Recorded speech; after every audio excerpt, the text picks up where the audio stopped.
नमस्कार। तो चलिए आज चलते हैं एक ऐसे शहर के सफर पर जिसकी कहानी सिर्फ नक्शों पर नहीं बल्कि करोड़ों लोगों के दिलों में लिखी हुई है। जी हाँ, हम बात कर रहे हैं अयोध्या की, भगवान राम की वो शाश्वत नगरी जहाँ आस्था और इतिहास दोनों एक साथ सांस लेते हैं।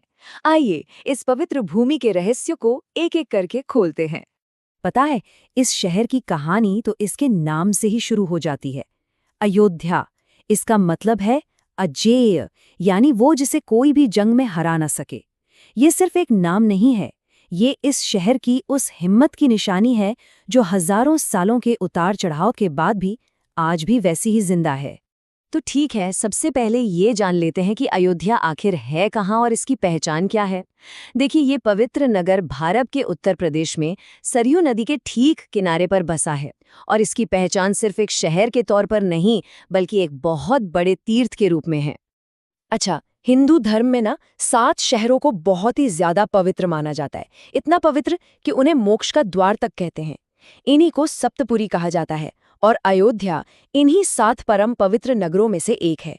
तो ये दर्जा इसे सिर्फ एक शहर नहीं बनाता बल्कि भारतीय आध्यात्मिकता का एक बहुत मजबूत स्तंभ बना देता है। तो अब थोड़ा टाइम में पीछे चलते हैं और देखते हैं अयोध्या की उन पौराणिक जड़ों को जो इसे इतना पवित्र बनाती है।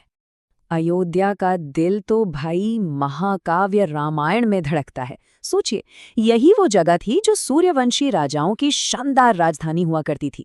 यही राजा दशरथ का राज था और सबसे बड़ी बात, यही भगवान राम की जन्मभूमि है। मान्यताओं के अनुसार तो इसकी नींव खुद मनु ने रखी थी। मतलब ये मानवता के सबसे पुराने शहरों में से एक है। पौराणिक कहानियों से निकलकर अब जरा इतिहास के पन्नों को पलटते हैं और देखते हैं उन परतों को जिन्होंने अयोध्या को वो रूप दिया है जो आज हमारे सामने है।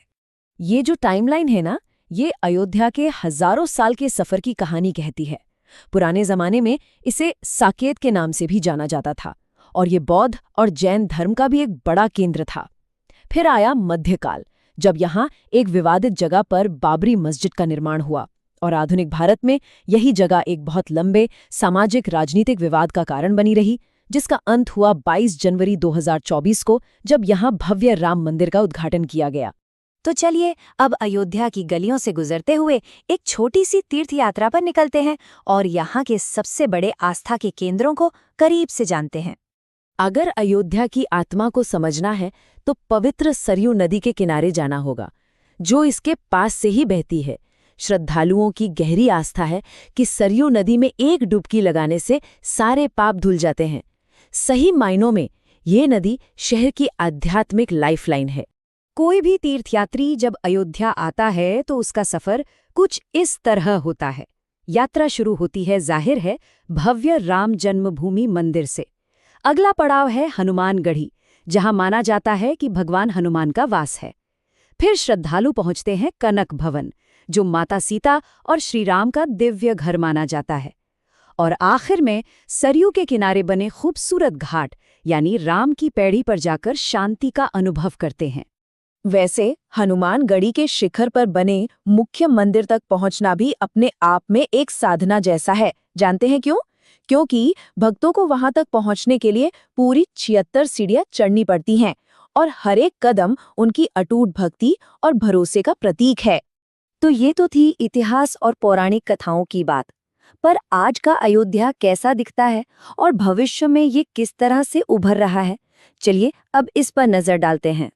अयोध्या की असली रौनक तो इसके त्योहारों में है। एक तरफ है रामनवमी, जब भगवान राम के जन्मोत्सव की ऐसी धूम होती है कि पूरा शहर जश्न में डूब जाता है। तो दूसरी तरफ है दीपावली और यहाँ का विश्व प्रसिद्ध दीपोत्सव, जब लाखों दियों की रोशनी से पूरी नगरी जगमगा उठती है। ये त्योहार ही अयोध्या की जीती जागती संस्कृति का सबूत है। आज की तारीख में अयोध्या सिर्फ एक प्राचीन नगरी नहीं बल्कि एक ग्लोबल स्पिरिचुअल हब के तौर पर बहुत तेजी से आगे बढ़ रहा है। यहाँ नया एयरपोर्ट बन चुका है, रेलवे स्टेशन एकदम मॉडर्न हो गया है और आने वाले लोगों के लिए वर्ल्ड क्लास सुविधाएं तैयार की जा रही हैं। यही वजह है कि आज भारत और दुनिया भर से लाखों श्रद्धालु यहाँ खींचे चले आ रहे हैं। तो इन सब बातों के बाद आखिर में एक सवाल मन में आता है, अयोध्या क्या है? क्या ये सिर्फ एक शहर है जिसका एक पता है, या फिर ये इतिहास, संस्कृति और करोड़ों लोगों की अटूट आस्था का वो पवित्र संगम है? ये एक ऐसा सवाल है जिसका जवाब शायद यहाँ की हवा में, सरयू की लहरों में और हर भक्त की प्रार्थना में ही मिलता है।